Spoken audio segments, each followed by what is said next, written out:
O desejado de todas as nações. Capítulo 69. O Monte das Oliveiras. Este capítulo se baseia em Mateus capítulo 24, Marcos capítulo 13 e Lucas capítulo 21, versos 5 a 38. As palavras de Cristo aos sacerdotes e principais, eis que a vossa casa vai ficar-vos deserta, encheram-lhes de terror o coração. Afetaram indiferença, mas ficou sempre a voltar-lhes ao pensamento uma pergunta quanto à importância dessas palavras.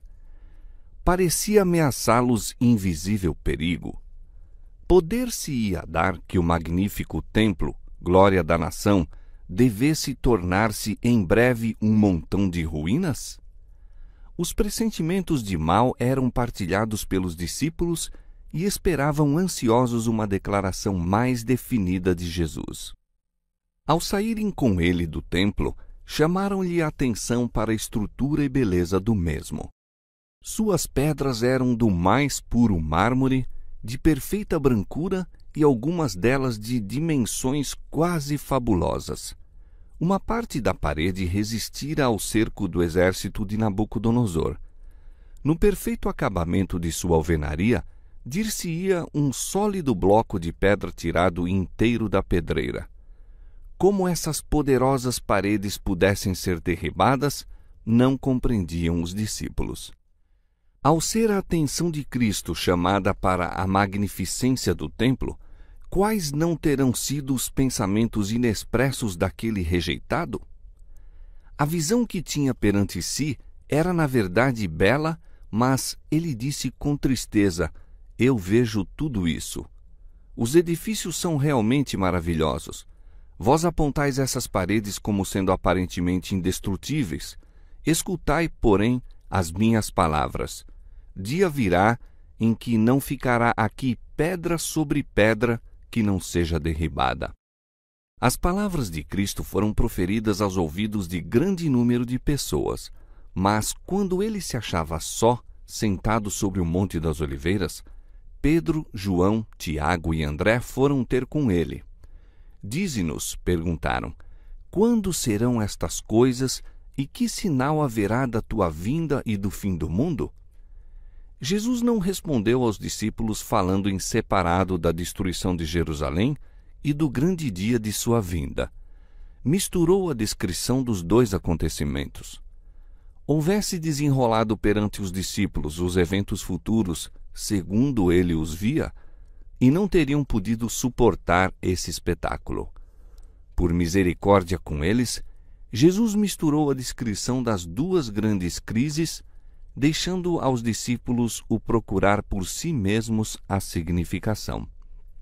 Ao referir-se à destruição de Jerusalém, suas palavras proféticas estenderam-se para além daquele acontecimento, a conflagração final do dia em que o Senhor se levantará do seu lugar para punir o mundo por sua iniquidade, quando a terra descobrirá seu sangue e não mais encobrirá seus mortos. Todo esse discurso foi dado não para os discípulos somente, mas para os que haveriam de viver nas últimas cenas da história terrestre.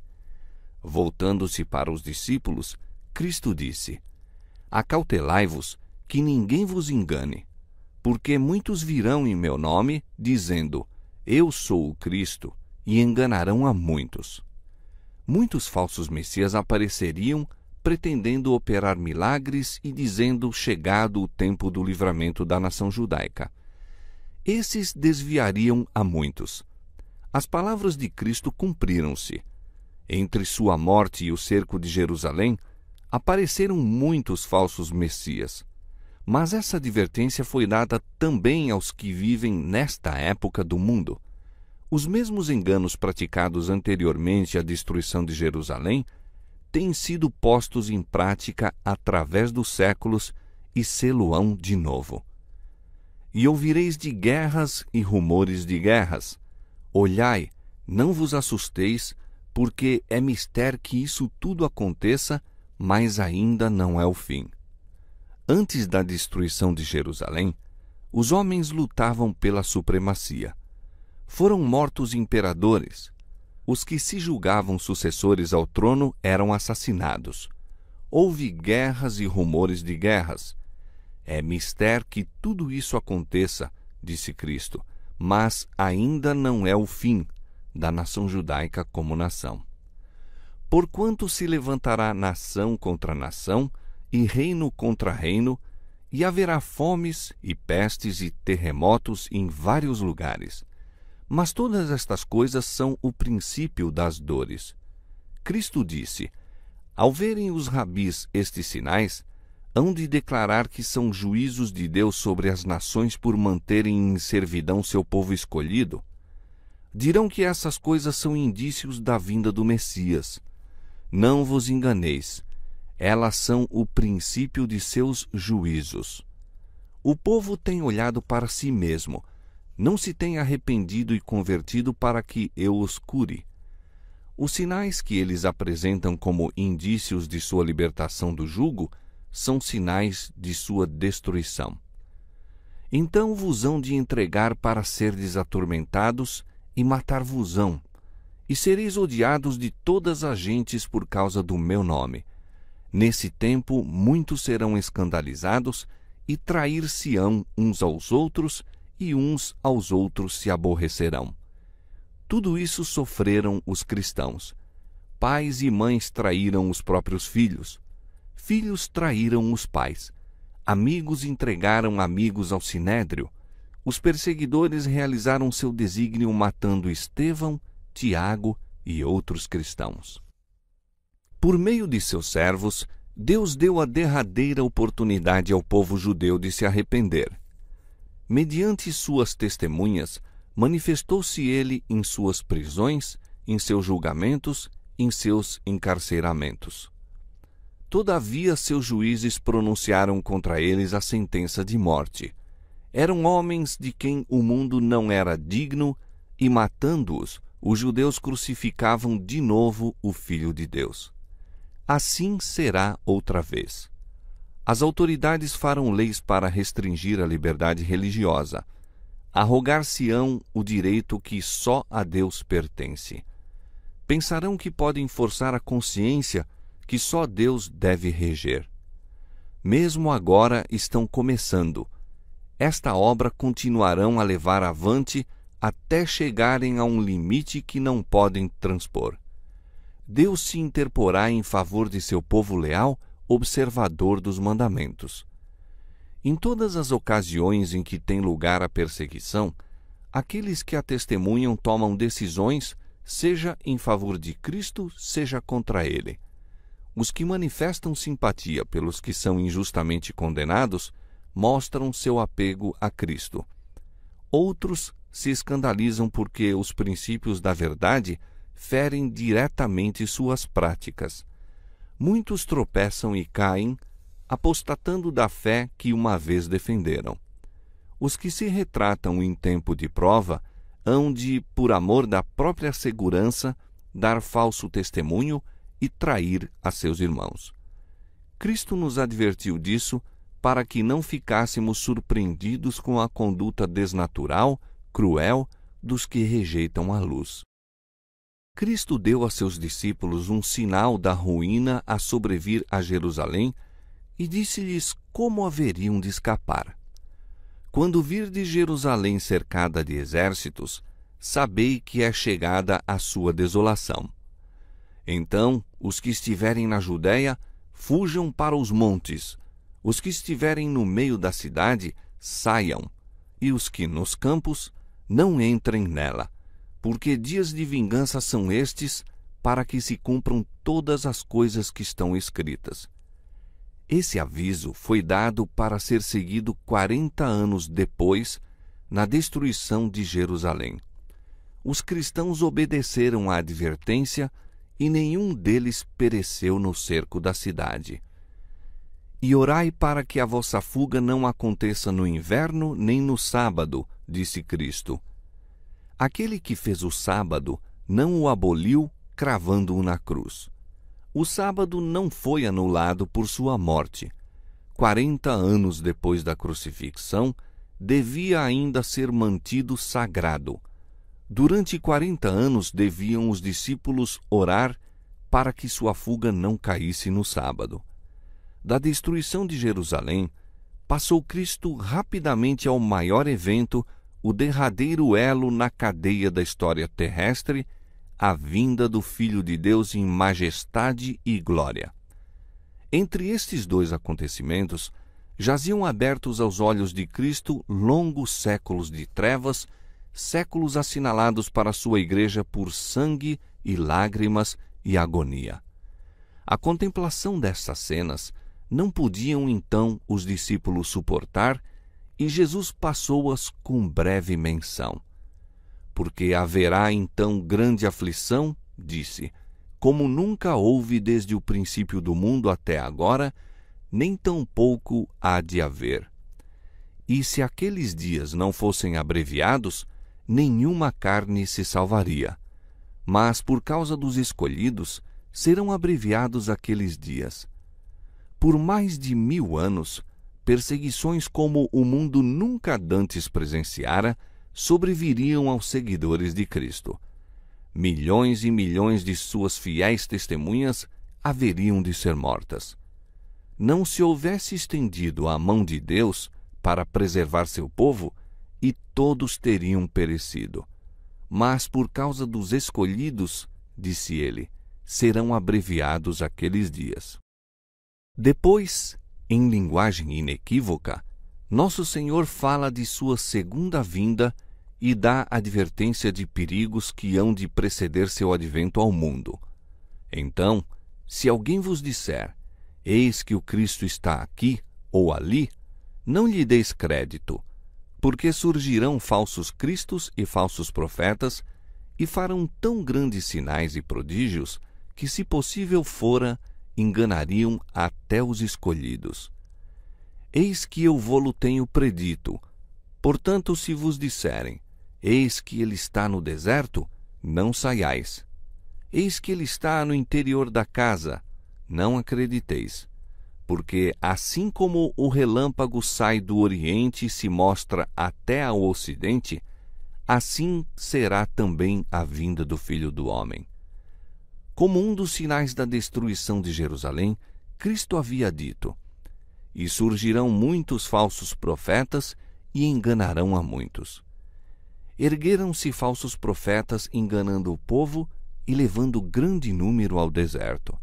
Mágicos e exorcistas, pretendendo miraculoso poder, arrastaram o povo após si às solidões das montanhas. Mas esta profecia foi dada também para os últimos dias. Este sinal é indício do segundo advento. Mesmo agora, falsos cristos e falsos profetas exibem sinais e maravilhas para seduzir seus discípulos. Não ouvimos nós o grito, eis que ele está no deserto? Não têm milhares ido ao deserto na esperança de encontrar a Cristo? E de milhares de reuniões onde os homens professam ter comunicação com espíritos dos que se foram, não vem o brado, eis que ele está no interior da casa? Nas câmaras, dizem algumas versões. É exatamente o que pretende o Espiritismo. Mas que diz Cristo?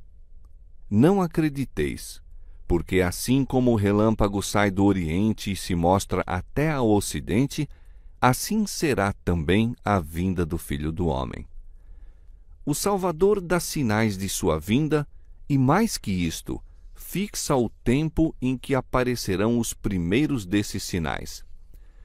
E logo depois da aflição daqueles dias, o sol escurecerá e a lua não dará sua luz, e as estrelas cairão do céu, e as potências do céu serão abaladas.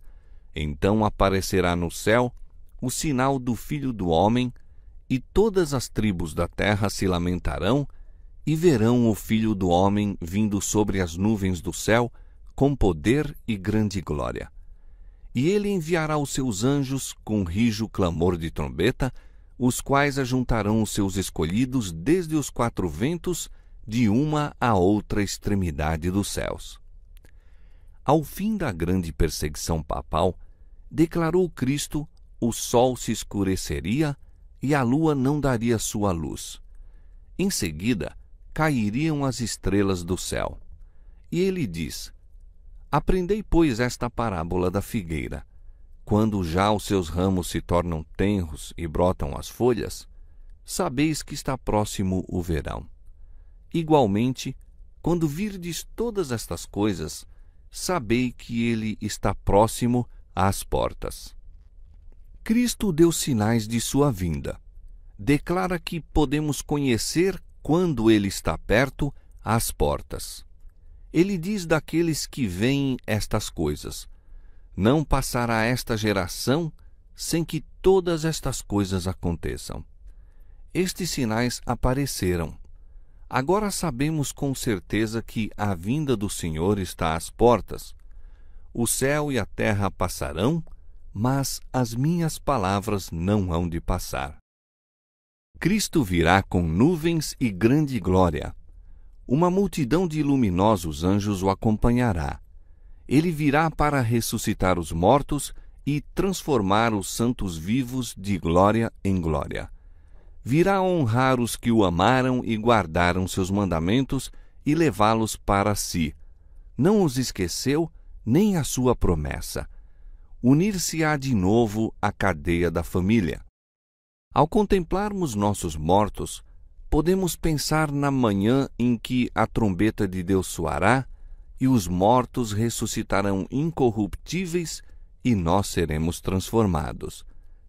Mais um pouco e veremos o Rei em sua formosura. Mais um pouco e ele enxugará toda lágrima de nossos olhos. Um pouco mais e nos apresentará irrepreensíveis com alegria perante a sua glória.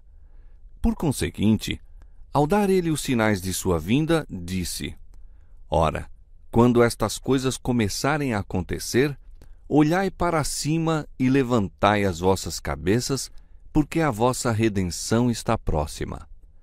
Mas o dia e hora de sua vinda não foram revelados. Jesus declarou positivamente a seus discípulos que ele próprio não podia dar a conhecer o dia ou a hora de sua segunda vinda. Houvesse estado na liberdade de revelar isto, que necessidade teria então de os exortar a uma constante vigilância? Alguns há que pretendem conhecer o próprio dia e hora do aparecimento do Senhor. Muito zelosos são eles em delinear o futuro, mas o Senhor os advertiu a sair desse terreno. O tempo exato da segunda vinda do Filho do Homem é mistério de Deus. Cristo continua indicando as condições do mundo por ocasião de sua vinda. E como foi nos dias de Noé, assim será também na vinda do Filho do Homem. Porquanto, assim como nos dias anteriores ao dilúvio, comiam, bebiam, casavam e davam-se em casamento até ao dia em que Noé entrou na arca e não o perceberam, até que veio o dilúvio e os levou a todos, assim será também a vinda do Filho do Homem.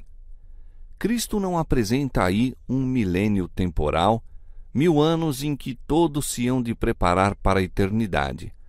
Diz-nos que, como foi nos dias de Noé, assim será quando o Filho do Homem vier outra vez.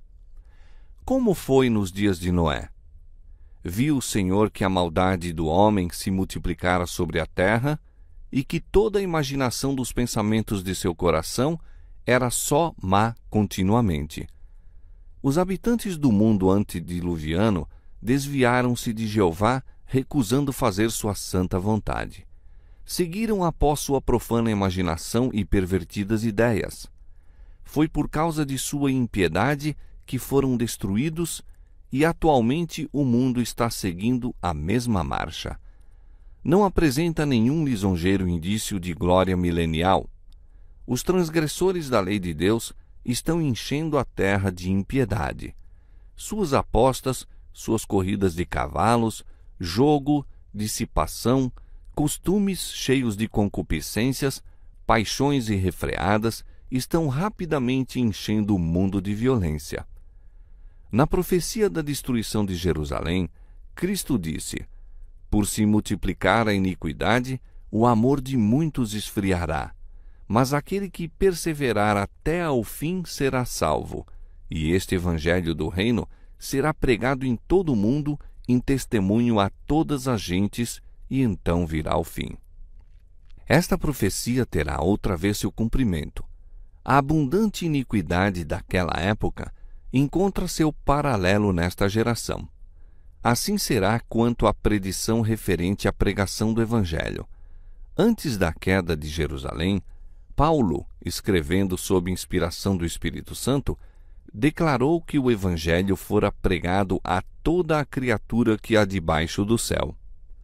Assim, agora, antes da vinda do Filho do Homem, o Evangelho eterno tem que ser pregado a toda nação e tribo e língua e povo. Deus tem determinado um dia em que, com justiça, há de julgar o mundo. Cristo nos diz quando terá lugar aquele dia. Ele não diz que todo o mundo se converterá, mas que este Evangelho do Reino será pregado em todo o mundo, em testemunho a todas as gentes, e então virá o fim. Dando o Evangelho ao mundo, está em nosso poder apressar a volta de nosso Senhor. Não nos cabe apenas aguardar, mas apressar o dia de Deus. Houvesse a Igreja de Cristo feito a obra que lhe era designada, como ele ordenou, o mundo inteiro haveria sido antes advertido e o Senhor Jesus teria vindo à terra em poder e grande glória. Depois de dar os sinais de sua vinda, Cristo disse: Quando virdes acontecer estas coisas, sabei que o reino de Deus está perto. Olhai, vigiai e orai. Deus sempre tem dado aos homens advertência dos juízos por vir. Aqueles que tiveram fé na mensagem por ele enviada para seu tempo e agiram segundo sua fé, em obediência aos seus mandamentos, escaparam aos juízos que caíram sobre os desobedientes e incrédulos. A Noé veio a palavra: Entra tu e toda a tua casa na arca, porque te hei visto justo diante de mim. Noé obedeceu e foi salvo.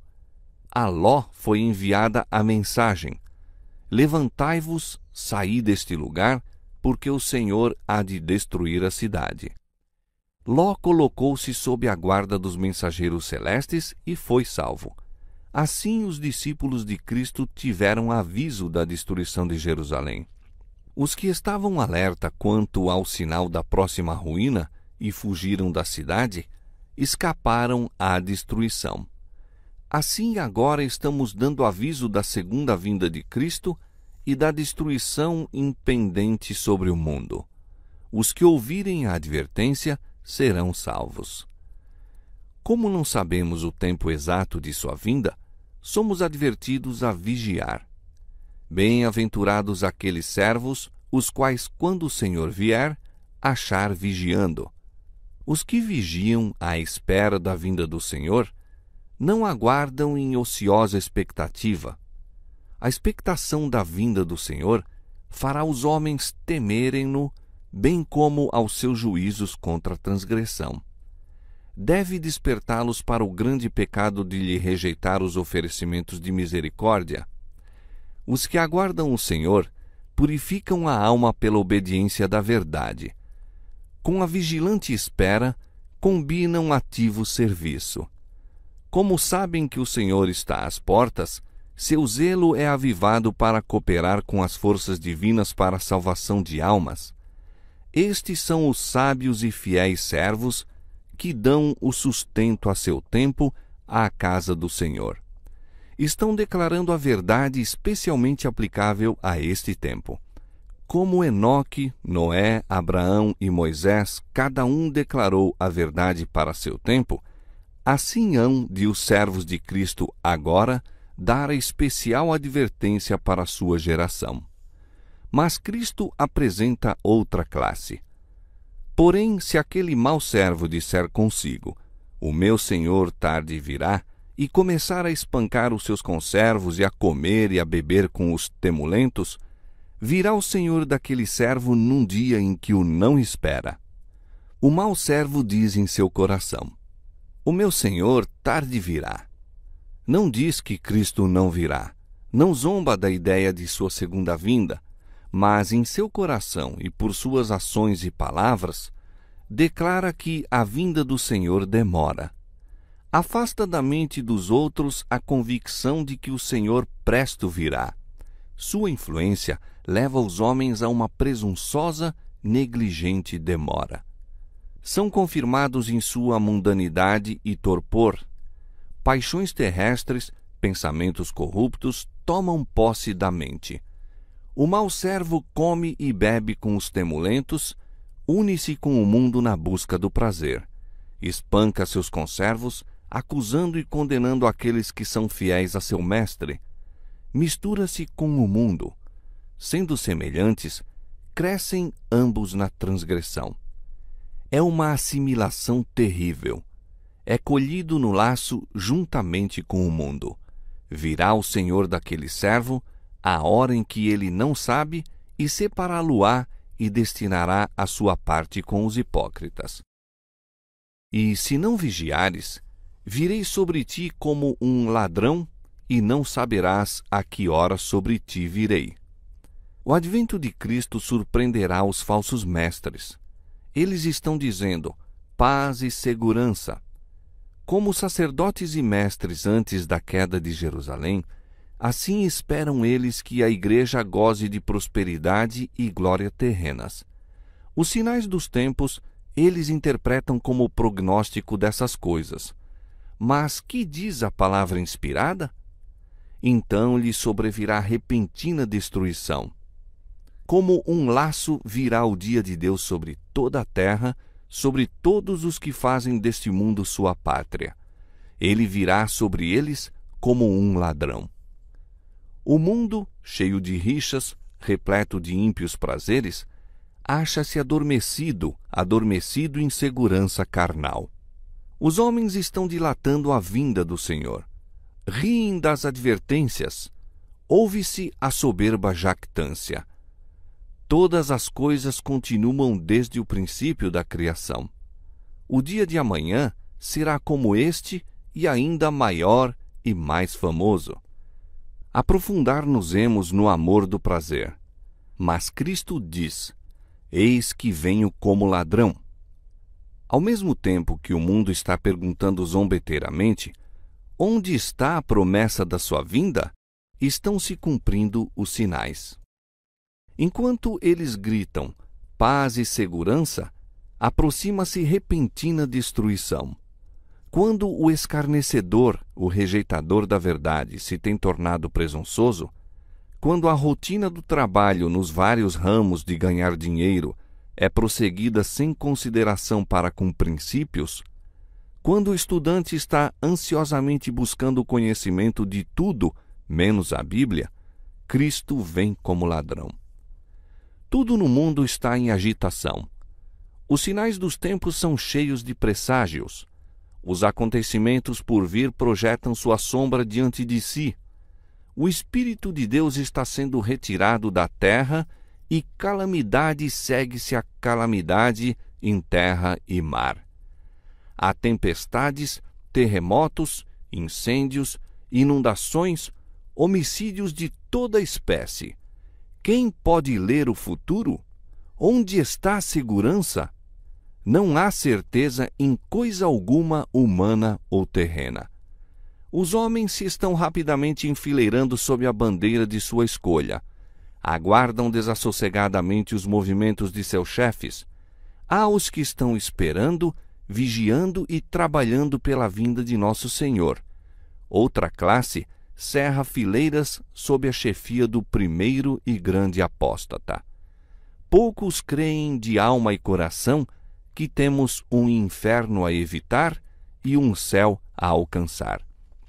A crise aproxima-se furtiva e gradualmente de nós. O sol brilha no firmamento, fazendo seu ordinário percurso, e os céus declaram ainda a glória de Deus. Os homens ainda comem, bebem, plantam e edificam, casam e dão-se em casamento. Os comerciantes continuam a vender e comprar. Os homens se empurram uns aos outros, contendem pelas mais altas posições. os amantes de prazer aglomeram-se ainda nos teatros, nas corridas de cavalo, nos antros de jogo. Dominam as maiores excitações e, todavia, o tempo de graça aproxima-se rapidamente do fim e todo o caso está para ser eternamente decidido. Satanás vê que seu tempo é curto. Tem posto em operação todas as suas forças a fim de os homens serem enganados, seduzidos, ocupados e enlaçados até que o dia da graça se haja findado e a porta da misericórdia esteja para sempre fechada. Através dos séculos, chegam até nós as solenes palavras de advertência de Nosso Senhor no Monte das Oliveiras. E olhai por vós mesmos, não aconteça que os vossos corações se carreguem de glutonaria, de embriaguez e dos cuidados da vida, e venha sobre vós de improviso aquele dia. Vigiai, pois, em todo o tempo, orando, para que sejais havidos por dignos de evitar todas estas coisas que hão de acontecer e de estar em pé diante do Filho do Homem.